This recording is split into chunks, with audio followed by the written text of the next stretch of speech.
Assalomu alaykum aziz do'stlar, kitob podkastini navbatdagi soni. Bugun sizlar bilan birgalikda mani hayotimni haqiqatan ham tubdan o'zgartira olgan kitoblardan birini ko'rib chiqamiz. Bu kitob meni настольный kitobim bo'lib qolgan. Ya'ni men bu kitobni deyarli har bir necha oyda bir marta qaytib o'qib chiqaman va har safar qanaqadir yangi g'oyalarni olaman. Bu kitobni yozgan insonni men juda ham hurmat qilaman va bitta masala borki, aynan shu insonni kitoblarini biz hali boshqa sonlarda ham xudo xolisa qachondir ko'rib chiqamiz. Sababi bu kitoblar zo'r yozilgan va undan tashqari aynan bugun ko'rib chiqqan kitobim butun dunyoda o'zini mashhurligini topgan kitoblardan biri va bu kitob Black Swan, ya'ni qora oqqush kitob. Bu kitob o'zbek tiliga tarjima qilingan. Afsuski tarjimasi masalasida men hech narsa deya olmayman. Sababi kitobdagi ideyalar, g'oyalar qanaqadir og'irlik tug'dirishi ehtimoli bor, lekin juda ham ko'p yuqori darajadagi high level tadbirkorlar, misol uchun 100 million plus puli bor tadbirkorlar aynan shu kitobni ko'p sitировать qilishadi, ya'ni shu kitobdan qanaqadir havolalar keltirishadi, gapirishadi va bu kitobni maqtashadi. Ko'p podkastlarda, ko'p joylarda bu narsani ko'rishingiz mumkin. Misol uchun meni yaqinda bitta tanishim Morgan Housel degan insonni Psychology of Money degan kitobini o'qidi, ya'ni pul psixologiyasi. Bu kitob haqida ham gaplashamiz birorta sonimizda. Va aynan shu kitob ichida men bu Black Swan'ni, ya'ni qora oqqush juda ham avtor maqtab o'tgan va tavsiya qilgan o'qishni. Bu kitobni men 2015-yillarda o'qiganman. Adashmasam, shu universitetda oxirgi kurslarni o'qiganman.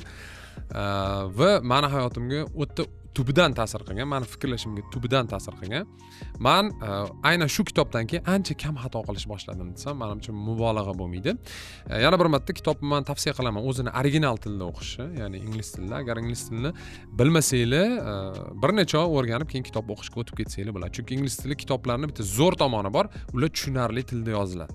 Faqat native speaker, ya'ni o'sha faqat ingliz tilida yoshligidan gapirishadigan insonlar uchun emas, butun dunyo uchun yozishadi bular. Butun dunyo o'qishini bilishadi. Shuning uchun tavsiya qilaman. Bugun men sizlarga aynan shu kitobdan 5 ta asosiy g'oyani va u g'oyalarni qanday qilib hayotingizda qo'llashingiz mumkinligini tushuntirib beraman. Boshlaylik.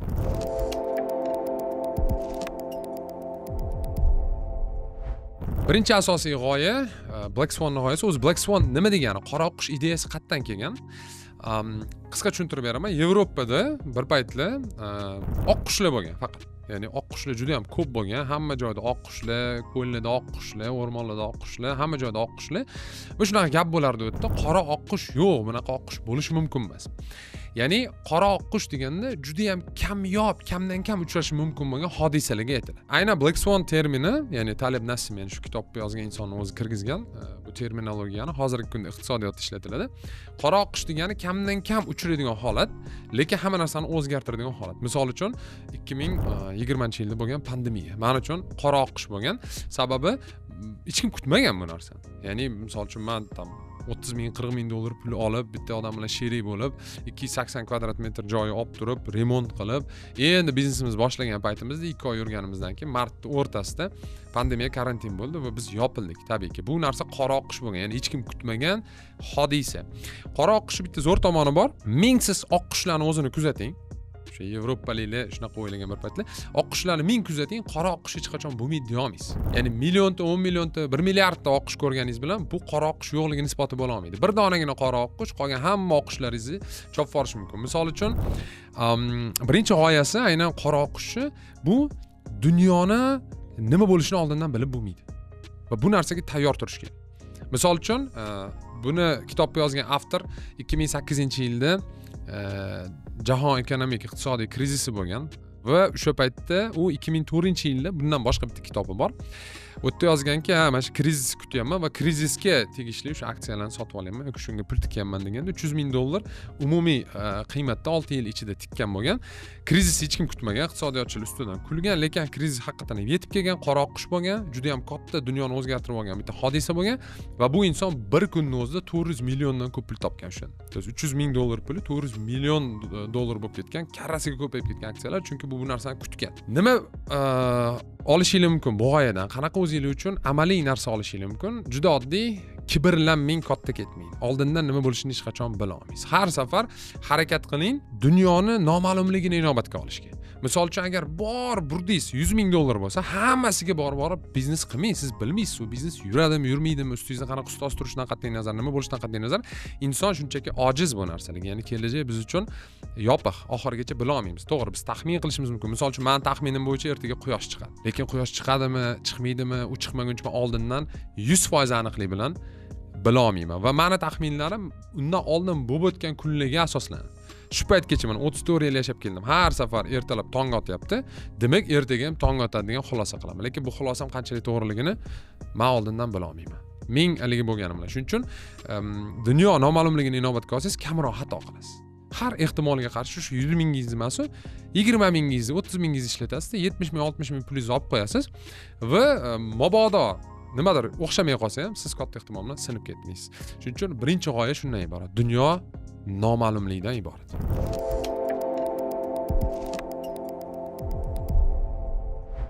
Ushbu kitobning ikkinchi g'oyasi shundan iboratki, insonlar illyuziyalarga to'la fikrlashga ega. Ya'ni biz deyarli doim xato fikrlaymiz. Misol uchun, искажение восприятия, ya'ni reallikka qabul qilishi xatoligi bor o'ziga yarasha. Misol uchun mana предать подтверждение degan narsa bor. Nima degani bu narsa? Tasdiqlovchi yolg'on, tasdiqlovchi noxolislik deyiladi psixologiyada o'zbek tilida. Bu nima degani? Misol uchun men nimagadir ishonaman. Qanaqadir meni nazariyam bor dunyo haqida va men bu nazariyani tasdiqlash bilan ovoraman. Tushunyapsizmi? Men bu nazariyaga qarshi hech narsani qabul qilmay qo'yaman va mana shu narsani tasdiqlovchi hamma narsani yig'ib yuraveraman va men illyuziyaga kirib qolaman. Bu matritsa, meni fikrlashim matritsasi. Va kitobda bu narsani zo'r ochib bergan. Ya'ni biz o'ylaymizki, men bu kompaniya hech qachon qulamaydi, bu kompaniya hech qachon qulamaydi, lekin aynan shu yerda juda ham ko'p zo'r statistik ma'lumotlar bor. Misol uchun Nokia butun dunyoni 90% telefonlarni egallagan bir paytli kompaniya hozir umuman qolib ketdi. Kodak degan kompaniya bo'lardi ilgari bilsanglar, lenta chiqarishardi fotoapparatlarga. Ular ham yo'qolib ketdi. Yoki Lehman Brothers degan kompaniya bo'lardi bir paytda $1 trillion oborot qilardi. Milliard emas, trillion. Bir yilga bormasdan bankrot bo'lib ketgan mana shu kompaniya. Shuni hisobiga odamlar nimadir qaror qabul qilayotganda men xato o'ylarmikinman yoki fikrlarmikinman degan narsa yo'q. Aniq men oldindan bilaman degan fikr bilan harakat qilishadi va shuni oqibatida ko'pincha bunaqa insonlar xatoga botib qolishadi, xato qilishadi. Bu narsani tizimli xato qilish deyiladi. Ya'ni sistematiskiy ошибки. Doimiy ravishda tizimli xato qilib kelishingiz ham sababi aynan shunda bo'lishi mumkin. Shuning uchun men nimadir bilmayman yoki men noto'g'ri fikrlashim mumkin degan fikrni boshingizga qo'yib olinglar. Bu sizlar uchun amaliyot. Har safar qaror qabul qilayotganingizda siz kimdir bilan maslahatlashishga harakat qiling.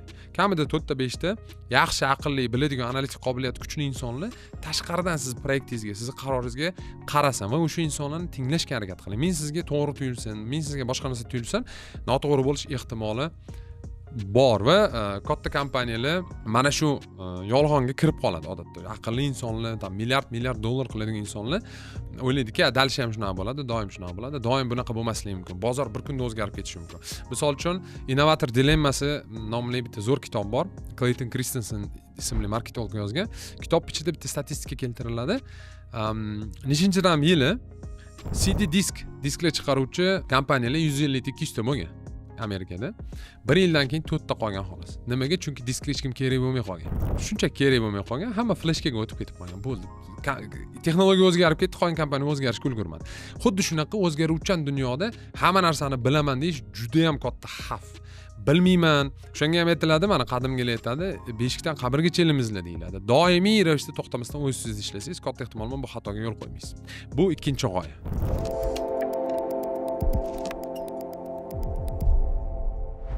Uchinchi g'oya bu anti-mortlik g'oyasi. O'zi anti-mortlik kitobi ham bor. U kitobni ham xudo xolasa bir sonimizda obzor qilamiz.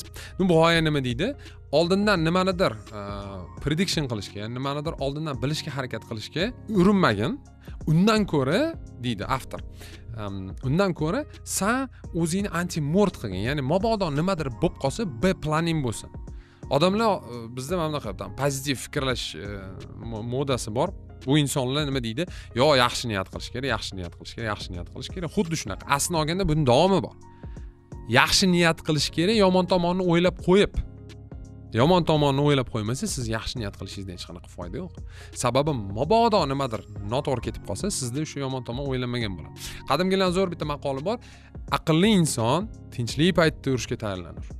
Ya'ni siz har doim nimadir siz o'ylagandek ketmasligi mumkinligini inobatga olib turib, o'sha birinchi misolda aytganimdek 70 ming, 60 ming dollar umumiy pulingizdan qoldiradigan bo'lsangiz, siz anti-mort bo'lasiz. Mabodo xato bo'lib qolsa va nimadir yurmay qolsa, siz butunlay sinib ketmaysizda, kuchayasiz.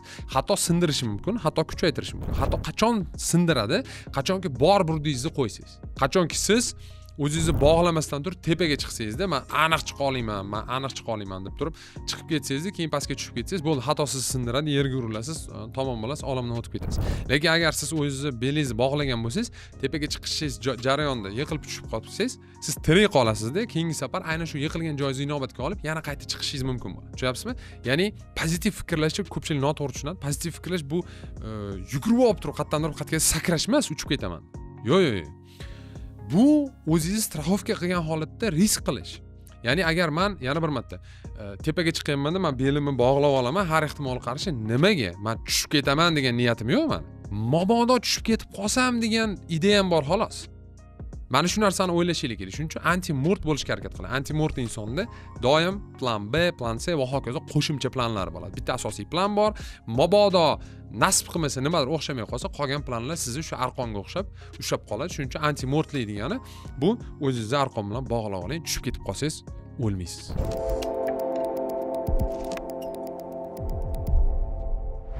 To'rtinchi g'oya bu kitobdan siz uchun qora oqish bo'lgan narsa kim uchundir qora oqish bo'lmasligi mumkin. Misol uchun, juda ham katta birorta hech kim kutmagan hodisa kim uchundir juda ham yomon kelishi mumkin, kim uchundir yaxshi kelishi mumkin. Mana shu narsani ham inobatga olish kerak. Misol uchun, pandemiya men uchun yomon keldi deya olmaymanmi? Umumiy hisobda oladigan bo'lsak, yo'q. Men uchun pandemiya ikkinchi tirilish bo'ldi. Men uchun pandemiya, men Davron Turdiyev hozirgi turishini katta ehtimol bilan pandemiya dunyoga keltirdi desam ham mubolag'a bo'lmaydi. Sababi men bor pulimni o'quv markaziga tikkanim bilan, bor pulimni bitta biznesga tikib, u biznesim yopilib ketgani bilan o'sha joyda men vaziyatdan foydalanib onlayn biznesga o'tdim va meni mediam kuchayishni boshladi va men ko'proq daromad qilishni boshladim. Tabiiyki, bu narsa menga juda ham kuchli ta'sir qildi. Yoki aytaylik, boshqa platformalarni olaylik. Mana misol uchun pandemiya onlayn kurslarni bir necha yilga oldinga surib tashladi. 5 yil, 10 yil vaqtdan keyin katta ehtimol bilan hozirgi holatga kelar edi. Kelsa agar shunday. Hamma uyda o'tirib qolgani hisobiga hamma onlaynga o'tdi. Onlayn to'lov tizimlari, dastavka tizimi va hokazo, ko'ryapsizmi? Har bitta qora oqishi yomon tomondan tashqari yaxshi tomoni ham bor. Mana shu joyda qanaqadir qora oqish hayotingizda bo'lib qolsa, shunaqa bir kutilmagan hodisa bo'lib qolsa, o'sha hodisada nima yaxshi tomonlar bor ekan deb har safar analiz qilishga harakat qiling. Har safar o'ylang, qanday qilib men mana shu bo'lgan voqeadan, hodisadan nimadir qilishim mumkin. Meni o'rnimda o'shanda misol uchun 20-yilda kimdir aytaylik o'tirib olib, voy 35 mingga kuydim, biznesim yopildi deb o'tirib yig'lab o'tirishi mumkin-da. Men nima qildim? Cho'ntagimda 3 million so'm pul bor. Meni bitta tanishim bor, Telegram kanali, Instagram kanali bor, tanishim bor, obunachilari ko'p. Okey dedim. Davay onlayn kurslar qilamiz. Xuddi o'sha narsa, faqat onlayn. Juda ham sodda ravishda boshlaganmiz va bu ishimiz yurib ketgan. Hozirgi kunda mana rivojlanib yotibdi butun O'zbekistonda. Deyarli har bir ekspert hozirgi kunda o'sha onlayn kurslarga o'tib olgan. Shuning uchun har bitta yomon hodisa o'zi aslida olganda yomon emas. U yerda ham yaxshilikni qidirib, o'zingiz uchun qanaqadir pluslarni qidirishga harakat qiling. Buni o'sha o'tgan safarga maslahatim inobatga olgan holatda qiling. Ya'ni butunlay sinib ketib qolsangiz, o'zi siz qanaqadir yaxshilikni topishingiz qiyin bo'ladi. Shunaqa gaplar.